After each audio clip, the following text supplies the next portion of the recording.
ዘውዱ አንዳንድ መረጃዎች እየወጡ ነው። ምናልባት የአብይ አህመድ አገዛዝ የኃይል እርምጃውን ገፋ አድርጎ በቴዲ አፍሮ ዙሪያ እየፈጸመ እንዳለ የሚያሳዩ ነው። አሁን የወጣ መረጃ ነው ያየሁት። እንግዲህ ማረጋገጫ ጉዳዩን በተመለከተ ለማጣራት እንሞክራለን። ማምሻውን በቴዲ አፍሮ ሲኤምሲ አካባቢ የሚገኘውን የቴዲ አፍሮ የግል ስቱዲዮ ሰብረው ገብተዋል።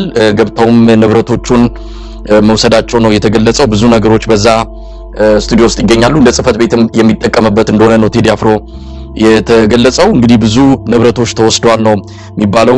አዳዲስ ገና ያላለቁ ስራዎችም አሉ። ግጥሞች ተዘጋጅተው እንደዚሁ ገና በረቂቅ ደረጃ ወይም ደግሞ ገና ብዙ ስራ የሚጠብቃቸው ገና ያላለቁ ስራዎችም አዳዲስ ሐሳቦች የሚጽፍበት እጅግ ሚስጥራዊና ጥብቅ የጥበብ ማህደር የሚገኝበት ስቱዲዮ ነው። ይሄንም ጭምር መውሰዳቸውን የተገለጸው ይሄ ቀላል የመብት ጥሰት አይደለም። ቀጣዩ እርምጃ ምን ሊሆን እንደሚችል ነው እንግዲህ 16ቱ የኢትዮጵያ ሲቪል ተቋማት ይህንንም መረጃ አካተው ውጭ ጉዳይ ሚኒስትር ማርኮ ሮቢዮ የጉዳዩን አሳሳቢነት ዳግም እንደሚገልጹ እንጠብቃለን። ይህም ብቻም አይደለም። በቴዲ አፍሮ ዙሪያ ዶክመንተሪ ፊልም ያው የፈረደበት ሐሰተኛ ዶክመንተሪ ፊልም ለማዘጋጀትም ሐሳቡ እንዳላቸው ነው ያው ከመንግስት መገናኛ ብዙሃን አካባቢ ወዳጆቻችን የገለጹልን። ስለዚህ በቀጣይ የአብይ አህመድ አገዛዝ በግራም በቀኝም ቴዲ አፍሮ ላይ ማዋከብ ለመፈጸም እንዲህ አይነቱን እርምጃ ይቀጥላል ማለት ነው። እንግዲህ የፌደራል ደንብ ልብስ የለበሱ እንደሆኑ መሳሪያ የታጠቁና በፌደራል ተሽከርካሪ የመጡ ታጣቂዎች ናቸው ሲኤምሲ አካባቢ የሚገኘውን የቴዲ አፍሮ የግል ስቱዲዮና ቢሮ በኃይል ሰብረው መግባታቸው እየተገለጸ የሚገኘው። ይህንን በተመለከተ ዝርዝር ማጣራት አድርገን የምናቀርብ ይሆናል። አገዛዙ ቆሰለ ጅብ ሆኗል። ያገኘውን ሁሉ የሚነክስበት ሁኔታን የተፈጠረው ተስፋ በመቁረጥ የሚወስደው እርምጃ የሚጠበቅ ነው። ይሄንን ታሳቢ ያደረገም አጠቃላይ የጥንቃቄና ሌሎች የመከላከል እርምጃ መወሰድ አለበት። ከዚህ አንፃር የአዲስ አበባ ሕዝብ ከፍተኛ በሆነ መልኩ ጉዳዩን በንቃት መጠበቅ የሚገባው እንደሆነ ይታመናል። ዓለም አቀፍ ከለላና ጥበቃ የሚያስፈልገው ልጅ ነው ቴዲ አፍሮ። ምክንያቱም ትልቅ አቅም ያለው ትልቅ ጉልበት ያለው እሱን መንካት ማለት ምናልባት በአገሪቱ እንደዚህ ቀውስ ውስጥ በገባችበት ሁኔታ ሌላ ቀውስ መጨመር እንደሆነ ታምኖ ዓለም አቀፉ ማህበረሰብም በፊት ለፊት ይህን ጉዳይ ሊጋፈጥና ሊከላከል ሊያስቆም ጫና ሊፈጥር ይገባል። ከወዲሁም እያደረጉ እንዳለ ሰምተናል። አንዳንድ ዲፕሎማቶች ለአብይ አህመድ ኢሜይል እንደጻፉለት ሁሉን የሰማ ነው። ለማንኛውም ጉዳዩን እንከታተላለን። የቴዲ አፍሮ ጉዳይ ቁጥር 1 የምንከታተለው ጉዳይ ሆኗል። ማንኛውንም መረጃ እንደደረሰን በሰበር ዜና የሚሆን በሌላ መልኩ ለተመልካቾች የምናቀርብ ይሆናል። ወደ ሌሎች ርዕሰ ጉዳዮች እንሄዳለን። ዘውዱ የዓለም አቀፉ የሰብአዊ መብት ድርጅቶች አምነስቲ ኢንተርናሽናልና ሂውማን ራይትስ ዎች ሰሞኑን መግለጫ አውጥተዋል። የአምነስቲ ኢንተርናሽናል መግለጫ የ2025 አጠቃላይ ዓመታዊ ሪፖርትን የያዘ ነው። በኢትዮጵያ ወንጀል ሰርተው የማይጠየቁ ሰዎች ቁጥር እየጨመረ መምጣቱን በተለይ ትግራይ ላይ ያተኮረ ነው። ትግራይ ላይ የተፈጸመው ወንጀል እስካሁን ተጠያቂነት እንደሌለ ነው የገለጸው። በመንግስት በኩል የሚደረጉ የሰብአዊ መብት ጥሰቶች መበራከታቸውን፣ በአማራና በኦሮሚያ ክልል ያለው ጦርነትም በከፍተኛ ደረጃ እያደገና እየተባባሰ መምጣቱን በመጥቀስ በኢትዮጵያ ያለው ሁኔታ እጅግ አሳሳቢ እንደሆነ ጠቅሷል። የሽግግር ፍትህ በሚል የተጀመረው እንቅስቃሴም መዘግየቱና መቆሙን ለዚህም ተጠያቂው አገዛዙ እንደሆነ በመጥቀስም አምነስቲ ኢንተርናሽናል ዝርዝር የሆነ ከፍተኛ ጥሰት እየተፈጸመ መሆኑን የሚያጋልጡ ሪፖርቶችን ያካተተበት መግለጫ ነው ያወጣው። ሂውማን ራይትስ ዎችም በተለይም የአውሮፓ ህብረት ለአብይ አህመድ አገዛዝ ገንዘብ መፍቀዱን ተከትሎ ይህንን አውግዟል። በኢትዮጵያ ምንም የተለወጠ ነገር በሌለበት ሁኔታ እንደውም እየከፋ የመጣ የሰብአዊ መብትና አጠቃላይ የቀውስ ቀጠና እየሆነች ባለችበት በዚህ ወቅት ላይ ለአገዛዙ የገንዘብ ድጋፍ መስጠት ትልቅ ችግር ያመጣል በሚል የአውሮፓ ህብረትን ጭምር የሚወቅስ መግለጫ ነው ሂውማን ራይትስ ዎች ያወጣው። ከዚህ በተጨማሪም በወልቃይትና ጠገዴ አካባቢ በትግራይ ተወላጆች ላይ እንደዚሁ ከፍተኛ የሰብአዊ መብት ጥሰት እየተፈጸመ ነው በሚል በዛ አካባቢ ያለውንም ሁኔታ ዓለም አቀፉ ማህበረሰብና የሚመለከታቸው አካላት ይህንን ጉዳይ በቅርበት እንዲከታተሉ ሂውማን ራይትስ ዎች ጥሪ ያደረገበት መግለጫ ነው ያወጣው። ወደዚህ እስቲ እንምጣ። ይሄ በግልጽ የሚታወቅ ነው። በኢትዮጵያ ያለው ሁኔታ ከቁጥጥር ውጭ ወጥቷል። ሰሞኑን የካናዳ መንግስትም እንደዚሁ የጉዞ ማስጠንቀቂያ ሲያወጣ ከአዲስ አበባ በስተቀር የዜጎች ወዴትም እንዳይሄዱ ማስጠንቀቂያ አስተላልፏል። አዲስ አበባንም ቢሆን በከፍተኛ ጥንቃቄ ካልሆነ በስተቀር ወደ ኢትዮጵያ የሚደረግ ጉዞ በአጠቃላይ እንዲቆም ጭምር ምክር ሐሳብ የሚሰጥ መግለጫ ነው በካናዳ መንግስት በኩል የወጣው። በቅርቡ በአሜሪካ ወጥቷል። በአሜሪካ የወጣው ከአዲስ አበባ በስተቀር የሚመከር አይደለም የትም መሄድ የሚል ነው። ሀገሪቱ በአጠቃላይ ከፍተኛ የጸጥታና የደህንነት ችግር ውስጥ ትገኛለች። ዘውዱ ወደ አንተ ልምጣ። በዚህ ወቅት ነው እንግዲህ አብይ አህመድ ምርጫ አካሂዳለሁ የሚለው። በነገራችን ላይ በአማራ ክልል ከ36 በላይ የምርጫ ወረዳዎች ወድመዋል። ይሄም አረንጓዴ በሚል ምርጫ ቦርድ በከለላቸው የአማራ ክልል አካባቢዎች ነው 36 የምርጫ ወረዳዎች ከጥቅም ውጭ ወጡት። በቀይ በተከለለው በተለይ ፋኖች በሚቆጣጠሩባቸው አካባቢዎች ቀድሞውኑ የደረሰም የለም። በዛ ምንም አይነት እንቅስቃሴ እየተካሄደ አይደለም። ነገር ግን አረንጓዴ ተብሎ ምርጫ ለማካሄድ ያስችላሉ በተባሉ አካባቢዎችም ጭምር ከ36 ወረዳዎች በላይ እንደዚሁ ከጥቅም ውጭ የወጡበት ሁኔታ ነው ያለውና ምርጫ ለማካሄድ የማያስችሉ ሁኔታዎች በመጡበት በዚህን ጊዜ ላይ አብይ አህመድ አይኑን ጨፍኖ ገብቶበታል። ለማንኛውም ቀውሱ ተበራክቷል። ቀደም ሲል አንተ ተክሳል ኮሪያ አካባቢ ከ400 በላይ ሰዎች የተገደሉበት ሁኔታ አለ። ደቡብ ኢትዮጵያ በየቦታው ግድያ ነው የሚሰማው። ስርዓት አልበኝነት ተስፋፍቷል። ሀገሪቱ ምናልባት በአጭር ጊዜ ውስጥ መፍትሄ ካልተገኘ ወደ ለየለትና ለምስራቅ አፍሪካም የሚተርፍ አጠቃላይ ቀጠናዊ ቀውስ ሊከሰት እንደሚችል ነው ከየቦታው ስጋቱ የሚሰማው። እነዚህ ዓለም አቀፍ እንደኛ አውታሮችም ጨምሮ ሂውማን ራይትስ ዋችና አምነስቲ ኢንተርናሽናል ጉዳዩን በጥልቀት አይተው የራሳቸው ውሳኔ የሰጡበት ሁኔታ ተስተውሏል። በተለይም የአውሮፓ ህብረት ዓለም አቀፍ አጋርነትን ኮሚሽነር ጆሴፍ ከዚህ ቀደምም በዝርዝር አስቀምጠዋል። ከኢትዮጵያ ጋር ያለውን ግንኙነት በተመለከተ ማስተካከል እንዳለበት፣ በርካታ የሰብአዊ መብት ጥሰቶች እያለበት፣ ይህንንም ደግሞ እገዛ የሚያደርጉ አካላቶች ጭምር ሳይቀሩ ነው ያወገዙት። በጋዜጠኞች ላይ ስለሚወሰደው እርምጃ፣ በሌሎች ሰዎች ላይ ስለሚፈጸመው ግድያ፣ በትግራይ በኩልም ያለው ሁኔታ በዝርዝር በማስቀመጥ ነው እንግዲህ አሁንም ደግሞ በትግራይ በተለይም ለሌላ ከፍተኛ አደጋ የሚዳርጉ ውጥረቶች ዳግም ማገርሸታቸውን በዝርዝር ያስቀመጡበት ጉዳይ አለ። የኢትዮጵያ ኢኮኖሚ ማሻሻያን ለመደገፍ ከአውሮፓ ህብረት ጋር ያለው ስልታዊ አጋርነትን ለማጠንከር መሆኑ ቢገልጽም ይሁን እንጂ እየተፈጸመ ያለው ግፍና በደል ከፍተኛ በመሆኑ የዚህ ስርዓተ መንግስት በዚህ ጉዳይ ላይ ትኩረት ሊያደርጉ እንደሚገባም ያስጠነቀቁበት ሁኔታ ተስተውሏል።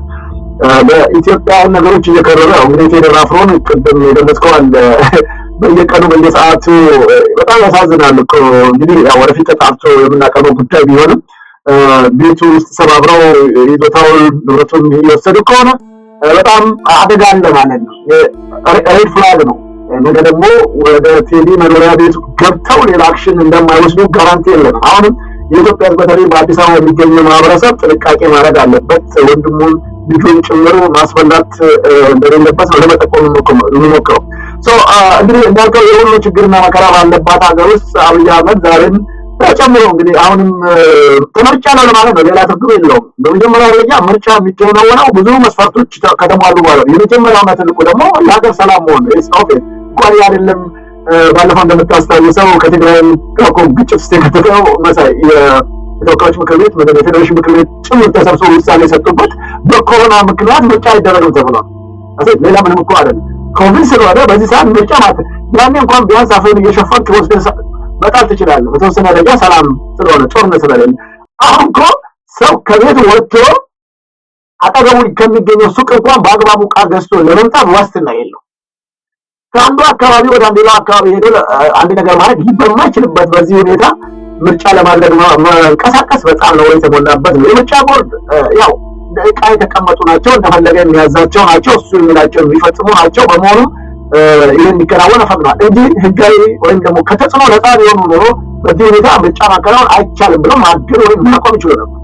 ትግራይ እንደምታየው ነው፣ ምንም ነገር የለም። እንኳን አይደለም በጀት ጭምር የሚከለክል በጣም የሚያሳፍርና የሚያሳዝን እኮ ነው። በኢትዮጵያ ሀብትና ንብረት በኢትዮጵያ በጀት እሱ የግል ፍላጎትና ስሜቱን ለመጠቀም ሲል ለትግራይ ህዝብ ገንዘብ እንዳያገኙ በጀት እንዳያገኙ የሚያደርግ ሰው ትራንስፖርት እንዳይገባ ኤሌክትሪክ እንዳይጠቀሙ ምን የማያደርገው ነገር የለም እኮ። አንተ የልጆችህን እንኳን እኮ እንደዚህ ያልቀጣም እኮ ሀገሪቱ ላይ እስከተመደበ ድረስ እያንዳንዱን ሀገር የማስተዳደር ኃላፊነትና ግዴታ አለበት። ስለዚህ የግል ንብረቱ የግል ሀብቱ አድርጎ ነው አሁን የሀገሪቱ በጀትና ንብረት እንደፈለገ የሚያደርግ። ስለዚህ በዚህ ሁኔታ ባለችበት ሀገሪቱ አጣብቂኝ ችግር ውስጥ በገባችበት እንኳንስ ድምጻቸው በመጀመሪያ ደረጃ ድምጻቸውን እኮ ለመስጠት እነዚህ ሰዎች የሚወዳደረውን ሰው እኮ አያውቁትም፣ አልመረጡትም፣ ምንም አላሉትም። የብልጽግና ሰዎችን በተመለከተ ቅድም ገልጬልሃለሁ። ምናልባት እድሉ ያላቸው ለወርሾ ሚዲያ ሄደው ድምፁን ያሰሙ፣ ምናልባት አንተም በኋላ እንድታስቀምጠው ትችላለህ። የብልጽግና ኃላፊዎቹ ጭምር ሳይቀር እኮ በፋኖ ቁጥጥር ስር ገቡ። ምርጫ የሚያከናውኑ የብልጽግና ጉዳይ የሚከታተሉ በፋኖ ቁጥጥር ስር ሆኑ።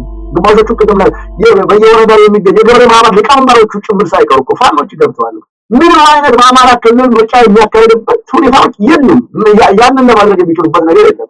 በተለያዩ ዋና ከተሞች ላይ ብቻ አለ። ያም ቢሆን ደግሞ እነሱም ለመምረጥ ፈቃደኞች አይደለም፣ እየተገደዱ ተመዝገቡ እየተባለ በአንዳንድ አካባቢ እንደሚደርሱ መረጃዎች በደቡብም ጭምር ሳይቀር በኦሮሚያም ጭምር ሳይቀር ምና መታወቂያ እንትኑ ካርዱ መሰለ እየተገደዱ በየትምህርት ቤቱ በየቦታው ያለ ፍላጎታቸው ምንም እሱ ሊከለክለው ለሚሊዮን ሰው ተመዝግቧል ለማለት ካልሆነ በስተቀር ሌላ ምንም ትርጉም 40 ሚሊዮን ሰው ተመዝግቧል ይላል። ነው በጣም የሚያሳፍር ነገር። የኢትዮጵያ 40 ሚሊዮን ሰውዬ አሁን እሱን ለመምረጥ የተመዘገቡ ብሎ ማታለልና ማጭበርበር ነው። ዞሮ እሱ የፈለገውን ከማለት ወደ ኋላ የሚመለስ ሰው አይደለም። ጭካኔ የተሞላበት ነውር የማያውቅ ስብዕና የሌለው የተቀመጠበትን ቦታ ምን እንደሆነ የማያውቅ ነገን ተነሳም ጠዋትም አትፈነቅሉም እንደ ጉቶ እየፈነቀልን እንጥላቸዋለን ይላል እኮ። ከመጣበት ጀምሮ ፉከራና ሽለላ ላይ ነው። ግን ባደረጋቸው ውጊያዎችም ወይ ጦርነቶችም አንድም ቀን አላሸነፈም። አንድም ያሳየው ለውጥ ነገር የለም። በየቀኑ መፈው ከዚህ መውጣት አለብን። ከዚህ ለመውጣት ምን ማድረግ አለብን? ኢትዮጵያኖች ቅድም ተናግረናል። በየትኛው ዓለም የምንኖር የኢትዮጵያ ጉዳይ ይመለከተናል የምንል እንትና የሚባለው ከዘር ቋት ውስጥ ወጥተን ሀገራችን ኢትዮጵያ መታደግ አለበት። ካልሆነ ታሪክ ሊያጠፋ ኢትዮጵያን ሊያጠፋ ባህሏን ሊያጠፋ ታሪኳን ሊያጠፋ የተቋቋመ እና ይህንን ለመስራት ገዳይ ቡድን ጭምር አቋቁሞ የሚንቀሳቀስ ሰው ጠፍተናል። አሁን አንዳንዶች ኢትዮጵያ ምንም ማድረግ አይችልም፣ መሬቱን ምንም ላያደርገው ይችላል። ግን ታሪኩ ከጠፋ አዲስ አበባ ለምሳሌ ምንም ታሪክ ጠፋ እኮ የላትም። ያችን የመሰለች ታሪካዊ ሀገር በጣም ብዙ በርካታ ታሪክ ያላትን አጥፍቶታል። አሁን ብልጭልጭ ነገር ነው አለ። የአዲስ አበባ ልጆች እኮ አሁን ፒያሳ መምጣት አይችሉም፣ 4 ኪሎ መምጣት አይችሉም፣ ካዛንቺስ አይመጡልን የለም። እንዴት አገኙት? ለእነሱ እኮ ወደዛ መምጣት እኮ ህልም ሆኗል። በቃ መሀል ከተማ እዛው ተወልደው ያደጉ የፒያሳ ልጆች እኮ ፒያሳ አይመጡም። በእውነት ነገር አንደኛው ትራንስፖርት አቅም የላቸው ወደዛ የሚመጡበት፣ ሁለተኛው መጥተውስ ምንድነው የሚያደርጉት? ለመብላት ለመጠጣት ወይም ደግሞ የሚፈልጉትን ዕቃ መግዛት አይችሉም። በጀት የላቸው። ለኮሎኒያሎቹ ብቻ ነው የተቋቋመው እና በእነዚህና በመሰል ጉዳዮች ወደ መሀል ከተማ የማይደርሱበት። ለዚህ ነው ቴዲ ከመሀል አውጥተው ዳር ወረወሩን ያለው አለ ምክንያት አይደለም። ስለዚህ በተቻለ መጠን አሁንም በድጋሚ የምንለው መሳይ በያለንበት አገር በያለንበት አካባቢ ይህን ሰውዬ ትግሉ ላይ እየታገሉ ነው። ፋኖ የሚችለውን ነገር እያደረገ ነው። አረንጓዴ ቢጫ ቀይ ባንዲራችን ወደ ቀድሞ ቦታዋ እንድትመለስ ኢትዮጵያም ወደ ቀድሞ ታሪኳ እንድትመለስ የበኩሉን ጥረት እያደረገናል። ስለ ኢትዮጵያ የምናወራ ከሆነ አሁን መስራት የሚገባንን መስራት አለብን። አስታውስ እንደሆነ እዚህ ወደ ወርቂቴስ ሄዶ ምንድን ነው ያለው? የኦሮሞ በጦርነት ላይ በአድዋ ጦርነት ላይ ያሉትን የመጀመሪያው የኢትዮጵያን የመከላከያ ሚኒስትር ጭምር ሳይቀር ፍትሐብሔር ድነግነት ለከሌ የተወለዱት እዚህ ነው፣ ለከሌ የተወለዱት እዚህ ነው፣ ለከሌ የተወለዱት እዚህ ነው፣ ገበያውን ጭምር ሳይቀር አሁን ገበያው የዳግማዊ ምኒልክ የቅርብ ጓደኛዎች አብረው እድሜያቸው የተወለዱበት ራሱ አንድ አካባቢና እድሜያቸውም የተቀራረበ እንደነበረ ታሪክ ይገልጻል። እንደዚህ አይነት የማዛባት ተግባሮችን የሚሰራ ሰው ነውና በተቻለ መጠን አሁን የቴዲ ዘፈን ከወጣ በኋላ ነው ያንን እያለ ነው የሰው እንደዚህ አይነት ስራዎች የሚሰራውና በተቻለ መጠን ሀገራችን ኢትዮጵያ መጠበቅ ያለብን ሁላችንም። ኦሮሞም አልደላውም፣ ትግሬውም አልጠራውም፣ ሀዲያውም፣ ከምባታውም፣ ሶማሌውም ሁሉም አልደላውም። ስለዚህ ሀገራችን ኢትዮጵያን ወደ ቀድሞ ታሪኳና ክብሯ መልሰን በጋራ መስራት የምንችልበት ሀገር መፍጠር የምንችለው አሁንም በመታገል ነው እንጂ አብይ አህመድን ምርጫ በመከተል ወይም ደግሞ ሌሎች ነገሮችን በማድረግ አይደለም ብዬ ነው የማስበውና ብዙ ይጠበቅብናል። አሁንም መስራት እንዳለብን ነው የምንረዳው መሳይ። እንግዲህ ዘውዱ በአዲስ አበባ በሴሚሲ አካባቢ የቴዲ አፍሮ ስቱዲዮ ጋር ተፈጽሟል የተባለውን በተመለከተ አሁንም መረጃ ለማጣራት እየሞከርን ነው። እስካሁን ባለውና እንዲሁ በግርድፉ የተሰራጨ ባለው መረጃ መሰረት ስቱዲዮን ሰብረው የገቡ አሉ። እንግዲህ ገብተው የወሰዱት ነገር አለ። ይሄ ከፍተኛ የሆነ ስጋት የሚፈጥር ጉዳይ ነው። ቀጥሎ ሊመጣ የሚችለውንም እርምጃ የሚያመላክት ነው። ይሄ የአገሪቱን ቀውስ የሚያሳይ ነው። አገሪቱ ቀደም ሲል በሂውማን ራይትስ ዎችም ሆነ በአምነስቲ ኢንተርናሽናል እንደተገለጸው ከሆነ ስርዓት አልበኝነት፣ ህግና ስርዓት የሚባል ነገር አገሪቱ ውስጥ የለም። አብይ አህመድ ይህንን ማስፈጸም አይችልም። ምክንያቱም እሱም የዛው አካል ስለሆነ ነገሮችን በመንግስት በሚባለው ቅርጽና መዋቅር ከማስኬድ ይልቅ በህገወጥ መንገድ በህገወጥ መዋቅር በኩል ማስፈጸም ነው የሚቀናው። የህገወጡ የዛ የጨለማው ቡድን መሪ ጭምር ነው አብይ አህመድ። ይህንን እንደዚሁ ለዓለም አቀፍ ተቋማት መንግስት ለመምሰል ይመጣበታል እንጂ ሀገሪቱን እያስተዳደረ ያለው በዛ በጨለማው ቡድን በህገወጡ መዋቅር አማካኝነት ነው። እንግዲህ ቤተ መንግስት ውስጥ ነው ይሄ ህገወጡ መዋቅር ያለው። ስለዚህ ሀገሪቱ በእንደዚህ አይነት ሰው የእጅ መዳፍ ላይ ወድቃ እንደውም እስካሁን መትረፏና እስካሁንም መኖሯ በራሱ በተአምር ነው። ሰውየው ከቀውስ ሌላ ከጦርነት ሌላ ምንም የሚታየው ነገር የለም። በዛ ውስጥ መቆየትን ይፈልገዋል። ምክንያቱም ያ ከበረደ ተጠያቂነት ይመጣል። ራሱ በምርጫም ስልጣን ማግኘት እሱን እንኳን አይደለም የኢትዮጵያ ህዝብ እዛው የተፈጠረበትና የተወለደበት የበሸሻ ህዝብ እንኳን ሊመርጠው የማይችል እንደሆነ ያውቀዋል። ስለዚህ ህገወጥነትን፣ ጦርነትን፣ ቀውስን በየቀኑ እየቀፈቀፈ ማስቀጠል የሚፈልግ ሰው ነው። ይህንኑ ዓለም አቀፉ ድርጅቶች የሰብአዊ መብት ድርጅቶችም በሚገባ በሪፖርታቸው ያመላከቱት። ማን ያስቆመዋል? እንግዲህ የአውሮፓ ህብረት ለምንድን ነው ገንዘብ የሰጠው? ያውቀዋል። በትግራይ ካለው ሁኔታ ጋር በተያያዘ ነው። የትግራይ ሁኔታ ቀደም ሲል መግቢያ ላይ አንስተዋል፣ እየተለወጠ ሳይሆን እየተባባሰ ነው የመጣው። ትግራይ ላይ ያ ሁሉ ከተፈጸመ በኋላ አንድም ተጠያቂ በጉዳዩ ላይ ለፍርድ የቀረበ የለም። የአውሮፓ ህብረት ገንዘብ የያዘው አንድም ፍትህ እንዲረጋገጥ ነው፣ ወንጀለኞች እንዲያዙና ለህግ እንዲቀርቡ ነው። ያልተደረገም እንደውም ሁለተኛ ዙር ጦርነት እያንዣበበ ነው። ታዲያ ለምን ገንዘብ ይሰጣል ተብሎ እንደው አንዳንድ ከጉዳዩ ጋር ቅርበት ያላቸውን የዲፕሎማቲክ ማህበረሰብ አካላትንም ለማነጋገር ሞክረናል። አብይ አህመድ ተስፋ የቆረጠ ሰው ነው። እኔ ከሞትኩ ሰርዶ አይብቀል አይነት አቋም ላይ ነው የሚገኘው። አካባቢውን አተረማምሰዋለሁ፣ በስደተኞች አጥለቀልቃቸዋለሁ እያለ እንደሚያስፈራራቸው ነው የሰማነው። ገንዘብ ማትሰጡን ከሆነ እኛን ማደግፉን ከሆነ ምስራቅ አፍሪካን ቀውስ እናንተንም የስደተኞች መናኸሪያ ነው የምናረጋችሁ እያለ እንደሚያስፈራራቸው ነው የሰማነው። ስለዚህ ያ ከመምጣቱ በፊት ይሄ ሰው ተስፋ ቆርጧል። ነገሩ ከእጁ አምልጦ ሌላ ነገር ከመፈጠሩ በፊት እንደው በዚህ እንኳን እያባበል ነው እና ቆየው ከሚል በጣም ከሩቅ አደጋን ከማስቀረት የመነጨ አካሄድ አንጻር እንደሰጡት ነው የሰማነው። ይሄ ሰው እንግዲህ እንዲህ አይነት ሰው ነው። ባለፈውም ብሎታል። ኢትዮጵያ በአንድ ጊዜ 3 ሚሊዮን ስደተኞች ወደ ባህር ልንልካቸው እንችላለን ብሏል። ይሄ የሚናገረው በብሔራዊ ቴሌቪዥን ላይ ነው። ለማንኛውም ኢትዮጵያ ውስጥ ያለው ሁኔታ በጣም አስቸጋሪ ነው። በዚህ ሁኔታ ውስጥ እንግዲህ የአዲስ አበባ ህዝብ ወሳኝ ሚና መጫወት ይችላል። የአዲስ አበባ ህዝብ ድምጽ እንዲህ ነበር ያኔ። ምናልባት ለማስታወስ ያህል እንዲህ አይነት የአዲስ አበባ ድምጽ ያስፈልጋል። በአሁኑ ሰዓት አዲስ አበባውያን ራሳቸውን መከላከል፣ ለራሳቸው የሚሆን ነገር በራሳቸው መስዋዕትነት ማድረግ ይገባቸዋል። ማንንም መጠበቅ አይገባቸውም። ከ4-5 ዓመት በፊት የተላለፈውን የአዲስ አበባ ህዝብ ድምጽ እስቲ እንስማው። ዘውዱ አሁን የአዲስ አበባ ልጅ ምን አለው? ምንም ነገር የለውም።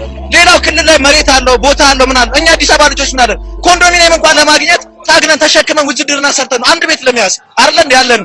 ሌላው ግን አገሩ ላይ መሬት አለው፣ እርሻ አለው፣ ሁሉ ነገር አለው። ሁለት ጥቅም ነው የሚጠቀመው። አንድ በአዲስ አበባ መታወቂያ፣ አንድ በአገሩ መታወቂያ ይጠቀማል። የአዲስ አበባ ልጅ ምን አለው? ከስደት ውጪ ባህር ከመብላት ውጪ ምን አለው? ለአዲስ አበባ ልጅ ማን ነው የሚያዝነው? መች ነው ለአዲስ አበባ ልጅ የሚታዘነው? እነሱ ለአዲስ አበባ ልጅ እያዘነ አይደለም። ታከሉ ማን ቢሆን በየቦታው ያስገባ ነው አይደል ያለው። አዲስ አበባ ነው እኛ ማንም ይግዛል፣ ስፔንም ይግዛል፣ ማንም ይግዛል። እኛ ማንም አይደለም። ሲጀመር አዲስ አበባ የኛ ሳትሆን የአፍሪካ መዲና ናት። ከደቡብ አፍሪካ መጥቶ ያስተዳድራት። ግን የአዲስ አበባን ህዝብ የአዲስ አበባ ልጅ ጥቅም ማስጠበቅ አለበት። ልክ የኦሮሚያ ወይ የአማራ ጥቅም እንደሚጠበቀው የኛ ጥቅምስ መች ነው? የአዲስ አበባ ልጅ መች ነው ተጠቃሚ የሚሆነው? በፖለቲካው ሁሉ የአዲስ አበባ ልጅ የሆነ ነገር ሲባል የአዲስ አበባ ልጅ ነው እንደዚህ ናቸው የሚባለው ማን ነው? ለተናሰ ትግሉን ማን ያቀጣጠለው? የአዲስ አበባ ልጅ ማለት ነው። ዘውዱ እንግዲህ ቀደም ሲል የተከታተልነው ከ5-6 ዓመት በፊት የአዲስ አበባ ህዝብ ድምጽን ነው። ወጣቶች ናቸው እንደሚሉት የተለያዩ ነገሮች ከወቅቱ ጋር የተያያዙ ስለሆነ ያንን ወቅት የሚገልጹ መሆናቸውን ማስታወስ ይገባል። ግን አሁን ከሚናገሩት ከምንሰማው ምሬት በላይ ነው የአዲስ አበባ ህዝብ የደረሰበት። በአምነስቲ ኢንተርናሽናል ሪፖርት ላይ የአዲስ አበባ ጉዳይ ተነስቷል። አስገዳጅ የሆነ ያለ ፍላጎት ማፈናቀል፣ ሰውን አፈናቅለውታል የሚል ሪፖርት ውስጥ የተካተተበት ሁኔታ ነው ያለው። ስለዚህ አዲስ አበባ ህዝብ ራሱን መጠበቅ፣ ራሱን ማዳን አለበት። ይሄ ድምጽ ቀደም ሲል የሰማነው መበርከትና አገዛዙን መጋፈጥ ይገባል። የዚህን ጊዜ ነው ኢትዮጵያ የምናድነው። አዲስ አበባ ስናድን ኢትዮጵያን ማዳን እንደምንችል በደንብ አብይ አህመድ ስለተረዳ ነው አዲስ አበባ ላይ ጡንቻውንና አቅሙን ኃይሉን በሰፊው እያዋለ የሚገኘው። ምናልባት እዚህ ላይ አጭር አስተያየት ስጥና ወደ ሌላ ርዕስ ጉዳይ እንሄዳለን። አዲስ አበባ ጭንቅና መከራ ውስጥ ነው ያለው። ቅድም እንዳልከው መሀል ፒያሳና 4 ኪሎ ካዛንቺስ መግባት ያልቻለ ህዝብ ነው። ለምንድን ነው ቅድም እንዳሰማው አይነት ጠንካራ ወጣቶች የት ገቡ? ምን በላቸው? የሚለውን ስናይ ደብዛቸውን አጥፍቷቸዋል። ያ ከተማውን ሲበትን አንዱን ወደ ሌላ ሰሜን፣ ምዕራብ፣ ደቡብ አድርጎ በታትኗቸዋል። የት እንዳለም አይተዋወቁም። በጋራ ያደጉ ልጆች፣ በጋራ የኖሩ ልጆች በታትኗቸዋል። አንዱ እሱ ነው። ሁለተኛው እንደምታውቀው በውጭ የሚገኘው ዲያስፖራውን ጭምር ሳይቀር በታትኖታል፣ ከፋፍሎታል። በጣም የሚያሳዝነኝ ነው። እንደምታውቀው ለንደፋን ነው ከበላይ በጣም ትልቅ አቅም ያለው አንተ የምትኖርበት ሰሜን አሜሪካ፣ በተለይም የዋሽንግተን የሚገኘው የዋሽንግተን ነው አካባቢ የሚኖሩት በተለይም በቨርጂኒያ፣ በሜሪላንድ እና በዋሽንግተን ዲሲ የሚኖሩት ጠንካራ እንደነበሩ የምናውቀው ጉዳይ ነው። የዲሲ ግብረ ኃይል የሚባለው በተለይ ሰንደቅ ዓላማውን እኮ ጭምር ሳይቀር ገብተው ኤምባሲ ውስጥ እኮ ያወረዱ ጀግኖች የነበሩበት ነው።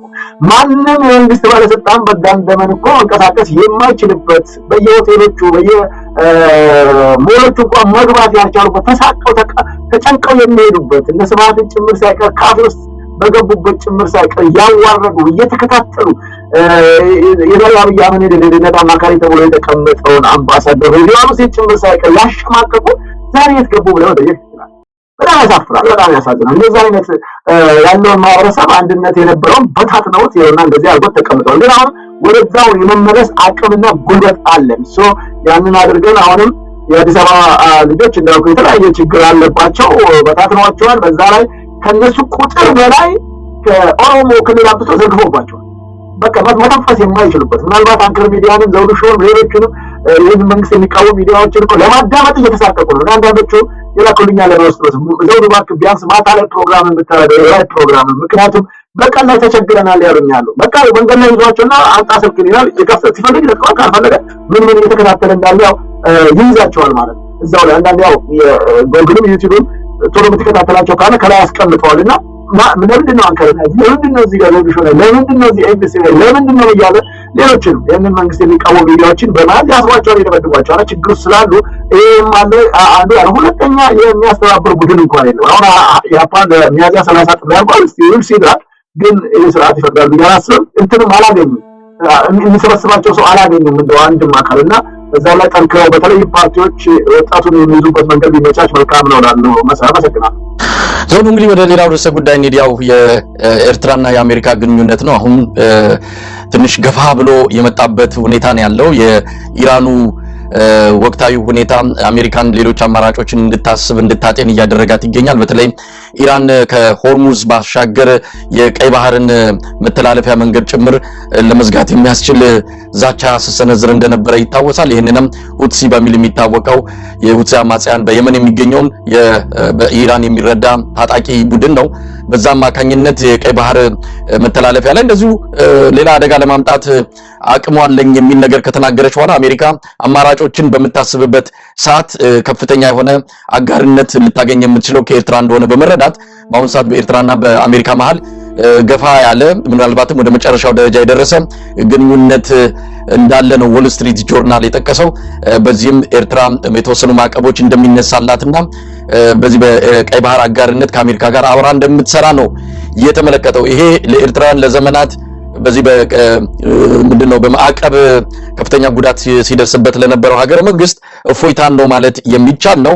በአንጻሩ ለአብይ አህመድ ደግሞ በጥፊ የመመታት ያህል የሚያም የዲፕሎማሲ ኪሳራ ነው። አብይ አህመድ በሩንም በርግዶ ሁሉም ነገር ለአሜሪካ ሰጥቶ ነበር። ግን አሜሪካኖች ረጅሙን በርቀት የሚያዩትን የራሳቸውን ብሔራዊ ጥቅም ሲያሰሉት አብይ አህመድ ብዙም አስተዋጽኦ ወይም ደግሞ ለነሱ የሚጠቅም ሰው ሆኖ አላገኙትም። ቢያንስ ጠንካራ ሆኖ ሀገር የሚያስከብር ሕግና ስርዓት የማስጠበቅ አቅም ቢኖረው ኖሮ የኢትዮጵያ ሕዝብ ቢበደልም ባይበደልም ሰብአዊ መብት ጥሰት በአሁኑ ሰዓት ባለው የአሜሪካ መንግስት አካሄድ ላይ ብዙም ቦታ የለውም። ጠንካራ የሆነ ሀገር መቆጣጠር የሚችል መንግስት ከሆነ ግን አብረው ሊሰሩ ዝግጁ እንደሆነ ይታወቃል። ከዛ አንፃር ፕሬዚዳንት ትራምፕ ውሳኔ ኤርትራን ማቅረብ ሆኗል።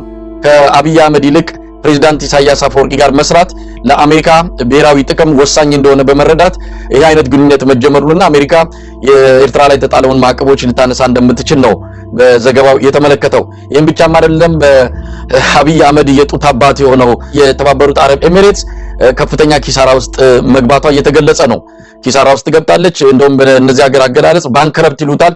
ብዙ ነገር ኪሳራ ስትወድቅና ምንም ገንዘብ ሳይኖር የሚጠቀሙት ቃል ነው። ባንክረፕት ሆናለች ነው የተባለው። ኪሳራ ላይ ወድቃለች ነው። ስለዚህ እንኳን ለአብይ አህመድ የሚተርፍ ይቅርና ለራሷም ኢኮኖሚያዋን ልታስተካክልና ልታስቀጥል የሚያስችለው ገንዘብ የላትም። እንደውም ሌላ ነገር እያማተረች ነው። ወደ ቻይናም እየተመለከተች ነው የሚልም ዘገባ እየተመለከትን ነውና ለአብይ አህመድ ጀንበር እየጠለቀች ነው። እውነት ለመናገር አሜሪካ ከኤርትራ ጋር ከተወዳጀችና አጋርነቷን ከኤርትራ ጋር ካደረገች የተባበሩት አረብ ኤሚሬትስ በዚህ ሁኔታ እየተዳከመች የምትቀጥል ከሆነ አብይ አህመድ እጅግሩም የሚቆረጥበት ሁኔታ ሩቅ አይሆንም ነው። እስቲን ጉዳይ እናንሳው። ለኤርትራውያን መልካም ዜና ነው። ለአብይ አህመድና አገዛዙ ግን እውነት የመርዶ ያህል የሚቆጠር ነው። ፕሬዚዳንት ትራምፕ በቀጣይ ያደርጋሉ ተብሎ የሚጠበቀው ይሄው አንተ በጥፊ እንደተመታ ይቆጠራል ብለህ ሰው እንደው ምን በጥፊ ጭንቅላቱን በየቀኑ እየተቀጠቀጠ ነው አለው። በፋኖች በኢትዮጵያ ጉዳይ የሚመለከታቸው አካላቶች በዓለም አቀፍ ዲፕሎማሲ ውድቀቱ እሱ እንደራሱ እንደፈለገዛ ወድቆ በተንከባለለ ጭቃ ውስጥ የኢትዮጵያ ክብርና ማንነት ያዋረደ ሰው ቁራዎች ይላል እንደ ንስር ወደ ላይ መጥቀናል ይላል ሰማይ ምድሩም የኛ ነው ይላል ግን በገበያ አይታየም እንዳልከው በጣም የሚገርም ነው እኮ የሰውየው ሀገራችንን ውርደት ውስጥ እንደከተታል ቀይ ባህር የኛ ነው አሉ እኮ አሁንም የእሱ ልሳኖች ቀይ ባህር የኛ ነው ምናምናችን የኛ ነው በዚህ አሁንም ይፎክራሉ እኮ በጣም ውርደት እቺ ነገር ውስጥ የከተተ ሰውዬ ነው የሚገርመው እሱን የሚከተሉትም አብረው የሚያጨበጭሙት ቢያንስ የሀገር ፍቅር ስሜት የሌላቸው ግን የተከበረችና የታወቀች ሀገር ኢትዮጵያ አይደለም ለአፍሪካ ለጥቁር ዘር በሙሉ ዋስትና የነበረች ሀገር መኩሪያ መመኪያ የነበረች ሀገር አወቀ እና ዛሬ እንግዲህ በዚህ በወል ስትሪት ጆርናል የወጣው ዘገባ አስደንጋጭ ነው አብይ ለአሜሪካ አንገቴን እሰጣለሁ አለ እኮ በጣም የሚያሳፍር እኮ ሰውዬ ነው አንደኛ በጠቅላይ ሚኒስትር ደረጃ ተቀምጠ ሀገርን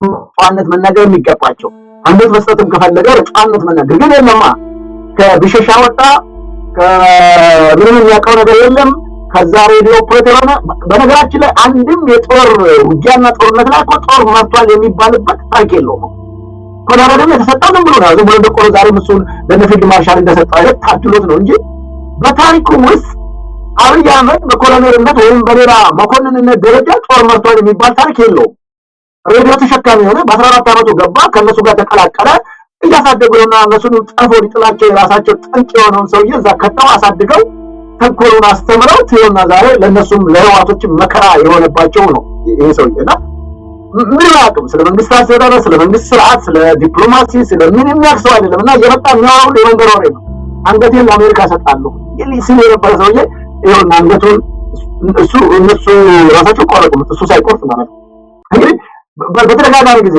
መጀመሪያ ሶማሌላንድ ላይ ተፈራረምን አለ በሰበር ዜና እኮ የመጣው ሰበር ዜና ኢትዮጵያ ወደብ አገኘች የባህር በሯንም ተቆጣጠረች በዚህ ገብቶ በጣም በሚያሳዝን የኢትዮጵያ ህዝብ ታክስ በሚከፍልበት የኢትዮጵያ ቴሌቪዥን ቀልድ የሚቀለድበት ሆኗል ማለት ዛሬም ጨምሮ አብይ የሚናገረው ብቻ የሚዘግቡ ጋዜጠኞች ያሉበት ሆኗል እንግዲህ ጋዜጠኞቹ ኮምፕሌን አላደረጉም መብት የላቸውም ብዙዎቹ ጓደኞቻቸው የምናውቃቸው ናቸው ምንም ማያውቃቸው ብዙዎቹ ጥለው ወጥተዋል ነገሩ ከዛ ደግሞ ጀመረ ከሶማሌ ጋር ወራውን ያንን የሶማሌላንድ ጉዳይ ሳይገኝ ቱርክ ስትጠራ ሄደና ቀደጣለ በጣም እኮ ነው የተሞላበት ተግባር የሚፈጽሙ ከዛ ከጅቡቲ ጋር ከዛ ምናምን አለ ኤርትራን በቃ በኃይል አሉ ስንት ወር ሙሉ መከላከያዎች ያዛሉ በማይመለከታቸው ነገር መግለጫ ይሰጣሉ የጦር አዛዦች ወጣሉ ይፎክራሉ ብርሃኑ ጭላ በቃ በየቀኑ ይፎክራል አብይ ይፎክራል የነሱ ልሳኖች በጽግናዎች ይጮሃሉ ምንም ጠብ የሚል ነገር ሳይመጣ ይኸውና እንግዲህ ወል ስትሪት ጆርናል ከአሜሪካ ጋር የኢትዮጵያ ምድር የኤርትራ መንግስት ተደራድራ ለአንዱ ቀዳዳ ይከፍታል ያንዱ ደካማነት ጠንካራ ሰውዬ ቢሆን ኖሮ ከኢትዮጵያ ውጪ ሌላ ሊያግዘው የሚችል ኃይል የለም ትልቅ ህዝብ ትልቅ ታሪክ ያለው ትልቅ ማህበረሰብ ይህንን አዋርዶ በጣለው መሰረት ዛሬ አወዴት እንደሚሄድ አላውቅም ቀይ ባህርን አሜሪካ ከተቆጣጠረች የመጀመሪያ ጥያቄያቸው የሚያነሱት ነው የአሜሪካን ፕሬዝዳንት ጥያቄ ያመጣው የኤርትራው ፕሬዝዳንት ኢሳያስ አፈወርቂ የመጀመሪያ ነገር ግንኙነታችን እንዲቀጥል የምትፈልጉ ከሆነ በፈርስት ተሽናቹን አንሱ ማቀቦቹ በሙሉ እንደሱ እዚህ ላይ ጥሩ አዝማሚያ ላይ እንደደረሱ እንግዲህ የዚህ ወል ስትሪት ጆርናል መረጃውን አውጥቷል ይሄን በተመለከተም እንግዲህ የዚህ የአፍሪካ ጉዳዮች ከፍተኛ አማካሪ ማሱድ ናቸው የፕሬዝዳንት ትራምፕን አስተዳደር አማካሪ በኤርትራ የተጣለባቸውን የተወሰኑ ማቀቦች ሊነሱ እንደሚችሉ የመረጃው እንግዲህ እየወጣ የሚገኝ በሌላም በኩል እንግዲህ ይህንን የአሜሪካን ኤርትራን ግንኙነት ለማሻሻል ማቀቦቹን ለማንሳት ያለውን ምክር በግምገማ ሂደት ላይ መሆኑ ተነግሯል ምክንያቱም አሜሪካን የግድ ያስፈልጋል ያለት አማራጭ በዚህ በሆርሙዝ ሰርጥ በኩል ያለው ነገር ችግሮቹ እንደዚህ እየጨመሩ የሚሄዱ ከሆነ እሱን ድሮፕ አውት አድርገው ያው እዛ እርምጃ ወስዳለሁ ብላለች ትናንትናም እንደዚሁ መርከብ ተመቷል ስለዚህ በኤርትራ በኩል እየተቆጣጠረ የፈለገውን ነገር ማድረግ ይችላል ኢራን የሚያግዛቸው ናቸው የሁቲ የሚባለው ኃይል ከየመንም ጋር ሆነው በተለያዩ በቀይ ባህር ላይ ያሉትን ችግሮች የሚፈጥረውን እሱን አክሽን ሊወስዱበት ይችላሉ መቼም ሊያርፉም አይችልም ምክንያቱም እንትኖች በኢራኖች የሚታገዝ ኃይል ነው እሱ ላይ እርምጃ ሊወስዱበት ይችላሉ ከዛ በኋላ ኤርትራን ወደቦች ኤርትራን ባህር የመቆጣጠር አቅም ካላቸው እንግዲህ ቅድም አንተ በጥፊ ተመታል ብለዋል እኔ በጥፊ ሳይሆን በመዶሻ ተቀጥቅጧል አንገቱንም ራሱ ቆርጫል ያለው ሰውዬ ራሳቸው ቆርጠው ጥለውለት ላይ በጣም ጭንቀት ውስጥ ነው የገባው ሰውዬ።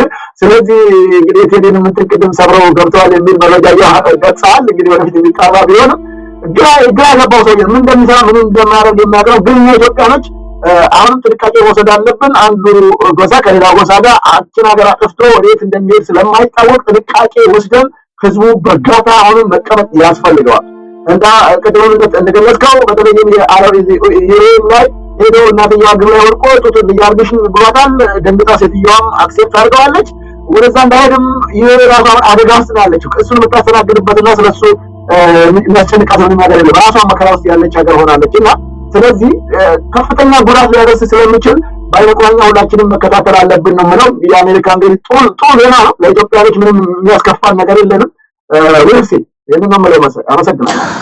ዘውዱ እንግዲህ ያው የአሜሪካንና የኤርትራን ግንኙነት በተመለከተ ከተባበሩት አረብ ኤሚሬትስ ጋር የሚታዩ አዳዲስ ክስተቶች አሉ። እነሱን ይዘን ደግሞ በሚቀጥሉትም ቀናት በሰፊው የምንነጋገር ይሆናል። አንድ የመጨረሻ ርዕሰ ጉዳይ አለን። ዳንኤል ክብረትን የተመለከተ ነው። አጭር ነገር እንበልና ዝግጅታችን እናበቃለን። ባለፈው ሀ መሮሃ በሚለው ፊደል ምርጫ ምልክቱን አድርጎ በግል የተወዳደረው ዳንኤል ክብረት በዘንድሮ ምርጫ እንግዲህ ምርጫ የሚካሄድ ከሆነ አዲስ አበባ ብልጽግናን ወክሎ ሊወዳደር እንደሆነ ነው የሰማ ነው። ያው በፊትም ቢሆን እንዲሁ ዝም ብሎ በግል ተብሎ አይነት ቲያትር ከአብይ አህመድ ጋር ሲጫወቱ እንጂ ከብልጽግና በላይ ብልጽግና ሆኖ ባለፉት 5 ዓመታት የአብይ አህመድ ዋና ምልክት የፊት ለፊት ተዋጊ በፕሮፓጋንዳው በተለይ ሰሞኑን ቃለ መጠይቅ ያደረኩለት ዶክተር ሚልኬሳ ሚዳጋ የአብይ አህመድ የማህበራዊ ሚዲያ ኤታማዦር ሹም ብሎ ነው የገለጸው። ኤታማዦር ሹሙ ነው። ይሄን የምታዩ ኢትዮጵያ ውስጥ ያሉትን ትርክቶች አብይ አህመድ እንደዚህ እየወጣ የሚያጦዛቸው ነገሮች በሙሉ ከዚሁ ከዳንኤል ክብረት ጋር በመሆን ነው የሚሰራውና በፊትም ብልጽግና ነበር እንዲሁ ለጫውታ ቲያትርና እንዲሁ ድራማ ለመስራት በግል ተወዳደረ ተባለ። ለማንኛውም ያም ምርጫ እንዴት አይነት የቀልድ ምርጫ እንደነበረ እናውቃለን። ይሄም ምርጫ ከዛ የከፋ እንደሆነ ይታወቃል። ለማንኛውም ዳንኤል በብልጽግና ሊመጣ ነው። ምንም የተለየ ነገር የለውም። እንዴት አይሆን አጭር አስተያየት ሰጠን። ይሄ ሰውዬ በብዙ ነገር ነገ ከነገ ወዲያ የሚጠየቅባቸው ወንጀሎች እየተከመሩ ፋይሎቹ እየተቆለሉ ነው ያሉት። ለማንኛውም አጭር አስተያየት ሰጠበት እስቲ። የዚህ ሰውዬ ጉዳይ በጣም ነውረኛ ሆኗል። በተለይም የኢትዮጵያ ኦርቶዶክስ ተዋሕዶ ቤተክርስቲያን ከልጅነት እስከ እውቀቱ አስተምራ አሳድጋ ለቁም ነገር አብቅታ በዓለም ሙሉ እንዲዞር አድርጋ ያሳደገችው ሰው ክዶ በሃይማኖታዊ እንግዲህ ሰውዬው የእውቀት ችግር አለበት አይደለም። ዳንኤል ክብረትን ብዙ ምርምር አድርጓል። በተለይም በቤተክርስቲያን ጉዳይ ግን ቤተክርስቲያኒቷን ጭምር አደጋ ውስጥ የከተተ ሰው ነው አብይ አህመድ።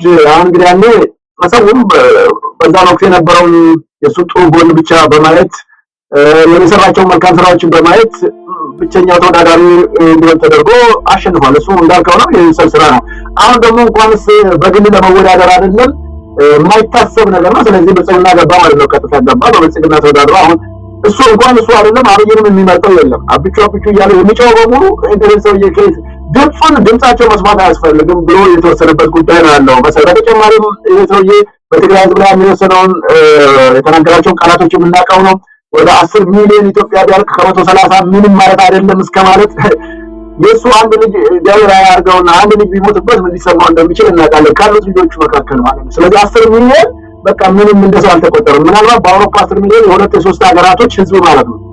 ሌላ ደግሞ ሬሳችን ጭምሮ ወደ ሀገር ውስጥ እንዳይገባ የወሰነ ሰው ነው። ይሄ ሰውዬ እንባል ሊመጣ ይችላል ግን አማራጭ ስለሌለ ነው። ለማንኛውም ምርጫው አጠቃላይ የውሸት ነው፣ እንደፈለጉ የሚያደርጉት ነው። ተዘፍቆበታል። አሁንም ከዚህ ውስጥ ሊወጣ አይችልም። ቤተክርስቲያኒቷን የሃይማኖት ተቋማቶችን ሁሉ እንደዚህ ብትንትኑ እንዲወጣ ከአብይ ጎን ሆኖ እንዲያርግ እያለ በጣም በርካታ ስራዎችን የሰራ የቤተክርስቲያናቱን አንጡራ ሀብቶችና ሌሎች ቅርሶች ጭምር ያዘረፈ ሰው ነው። እሱ ወደፊት እንግዲህ ፍትህ ሲኖር የምንነጋገረው ጉዳይ ነው። ቤተክርስቲያኒቷ በሙሉ ክብሯን ሁሉ ያዋረደ ሰው ነው። ብዙ ኢትዮጵያንም ጭምር እዚህ ውርደት ውስጥ የከተተ ሰው ነው። ወደፊት ህግና ፍትህ ሲኖር የሚዳኙበት ጉዳይ ይህን ያህል ትልቅ ጉዳይ ሆኖ አይደለም ያነሳ ነው። አንደኛ ምርጫው ምርጫ ስላልሆነ በዚህ ምርጫ የሚሳተፍን በዛ ሂደት ውስጥ ያለን ሰው አንስቶ ለምን እንደሆነ ያደረገ ብሎ አስተያየት መስጠት በራሱ ትንሽ ጥሩ መንፈስም የሚኖረው አይደለም። ነገር ግን ሰውየው ተስፋ አይቆርጥም። አሁንም ባገኘው አጋጣሚ ሁሉ ፊት ለፊት ሆኖ መታየት ይፈልጋል። ለምሳሌ ባለፉት 5 ዓመታት ፓርላማ በግል ተወዳድሮ እንግዲህ አንድ የፓርላማ ተመራጭ 100,000 ሰው ይወክላል ነው የሚባለው። ለ100,000 የአዲስ አበባ ነዋሪ እስቲ በ5 ዓመት ውስጥ ምን አንድ ቀን እንኳን ማይክ ይዞ የተናገረበት ጊዜ አለ? ፓርላማ ገብቶ የተናገረበት አስተያየት ብዙ ጊዜ የሚገኘው አብይ ሲኖር ነው። ከዛ በተረፈ ፓርላማ 5 ዓመት ወንበር ላይ ከመቀመጥ ያለፈ ምንም የፈየደ ሰው አይደለም። አሁን ምንም ሊፈይድ አይችልም። ፓርላማው በአጠቃላይ ምንም የሚፈይደው ነገር የለም። ግን የዚህ ሰውዬ ተስፋ ለመቁረጥ ነው። የሚዲያዎች ሁሉ አለቃ ነው። ሁሉም ቦርድ ውስጥ አለበት። የአብይ አህመድ የፊት ለፊት ግንባር የሚዋጋ ሰው ነው። በተለይ በፕሮፓጋንዳው ላይ ለአብይ አህመድ የተረት እና ምሳሌ የእንስሳት ታሪኮችን እያዘጋጀ የሚያቀርብለት ነው።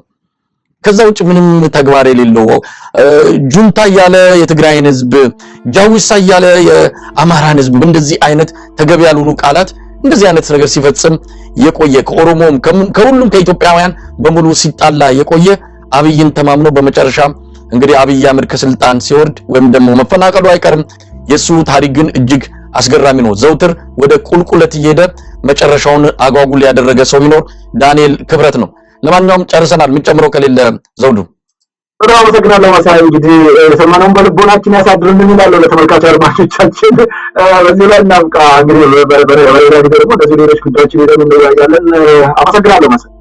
ዘውዱ በጣም አመሰግናለሁ። እንግዲህ ቀደም ሲል ያነሳነው የቴዲ አፍሮ ጉዳይ ነው። ለሊቱን እንደዚሁ ስቱዲዮ ገብተው ሴምስ የሚገኘው የቴዲ አፍሮ ስቱዲዮ ገብተው በጣም ውድ የሆኑ ከፍተኛ ገንዘብ የወጣባቸው የስቱዲዮ እቃዎችን ጨምሮ በሂደር የቆዩ ወደፊት ሊወጡ የሚችሉ ስራዎችን ጭምር ዘርፈው የወጡበት ሁኔታ ነው ያለው። ለምን በሌሊት መጡ? የፌደራል ፖሊስ ልብስ ለብሰው እንደመጡ ነው የተነገረው። እንግዲህ ሁኔታውን በደንብ አጣርተን ደግሞ መረጃውን ይዘን ተመልሰን የምንመጣ ይሆናል። 16 የኢትዮጵያ የሲቪክ ተቋማት በአሜሪካን ሀገር በተለያዩ አካባቢዎች የሚገኙ ውጭ ጉዳይ ሚኒስትር ማርኮ ሩቢዮ ለአሜሪካ ውጭ ጉዳይ ሚኒስትር ደብዳቤ አስገብቷል። ጉዳዩን በቅርበት ተከታተሉት፣ አደገኛ ነገር ቴዲ አፍሮ ላይ ሊያደርግ ይችላል ይህ አገዛዝ ብለው ስጋታቸውን በደብዳቤው ላይ ገልጸዋል። ለማንኛውም ይህንን እንከታተላለን። ዘውዱ መንግስቴ ከዘውዱ ሾው አዘጋጅ፣ በጣም አመሰግናለሁ። መልካም ቀን፣ እግዚአብሔር ይስጥልኝ። በጣም አመሰግናለሁ።